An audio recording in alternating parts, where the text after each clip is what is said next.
Talk like Shakespeare Day. Men at some time are masters of their fates. The fault, dear Brutus, is not in our stars, but in ourselves, that we are underlings.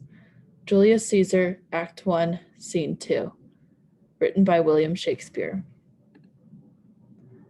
Who is William Shakespeare? What's that? Shakespeare lived a very long time ago and is often referred to as the Bard of Avon. He lived in the 16th century in England, and he was a playwright. He's considered by many to be the greatest writer in the English language. You cannot deny that Shakespeare certainly had a way with words. A little fun fact, some people have a theory that Shakespeare was not just one person, but many people collaborating to write the works that we all know and many love today. In total, Shakespeare is credited with writing around 37 plays by himself. They're often sold in these giant books titled The Complete Works of William Shakespeare. This above all, to thine own self be true, and it must follow, as the night the day, thou canst not then be false to any man.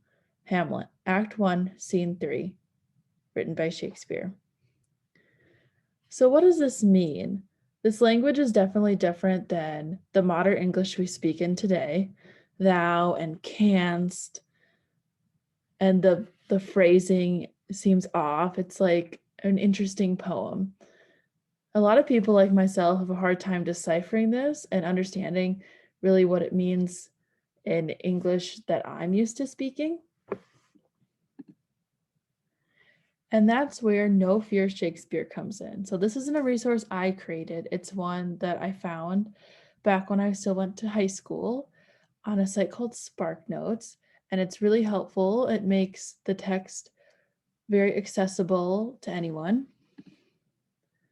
So basically, what No Fear Shakespeare does is they take the original text of Shakespeare's works and then translates it into modern text so you can read both and start to understand the phrasing that Shakespeare used and what his words really mean, so that eventually you may be able to read the original text and just understand seamlessly what it means.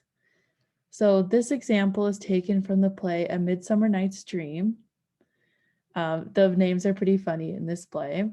So the original text is characters interacting with each other. Snout says, "Doth the moon shine that night we play our play?" And Bottom says, a calendar, look in the almanac. Find out moonshine, find out moonshine." So what are they saying? So you can see on the right, the modern text says, "Will the moon be shining on the night we're performing our play?" And Bottom says, "We need a calendar, look in the almanac. Look up moonshine, look up moonshine." And you can pause the video and read through the other examples. But already I'm understanding using the modern text what they're saying. It's still a little silly because A Midsummer Night's Dream is literally a dream. I definitely recommend reading it and using No Fear Shakespeare to decipher it. Let's go to our next example. Okay. This one is from Romeo and Juliet. You may have heard of it. It is a very famous Shakespeare play about teen lovers. So our text on the left, Samson says, "Gregory, on my word, will not carry coals." What he's really saying is, Gregory, I swear we can't let them humiliate us. Now, I would never have gotten that "will not carry coals." Like to understand that that meant we can't let them humiliate us. So I just love this resource. And he also says, "We won't take their garbage." And Gregory says, "No, for then we should be colliers." And he's actually saying, "No, because then we'd be garbage men." So apparently collier equals garbage man. So then you're learning something new. And again, you can pause this and look through the rest of the example for yourself. It's very fun to go back and forth between the two. And I'll leave you with a very famous Shakespeare quote. And you may have heard people in your life use this before, may have seen it on posters and t-shirts. All that glitters is not gold. That's from a Shakespeare play called The Merchant of Venice from Act 2, Scene 7. And I think it's appropriate to end this way because it's basically like appearances don't tell the full story. And I think that's really appropriate for Shakespeare's text because it can be really hard to approach, can feel like way too advanced.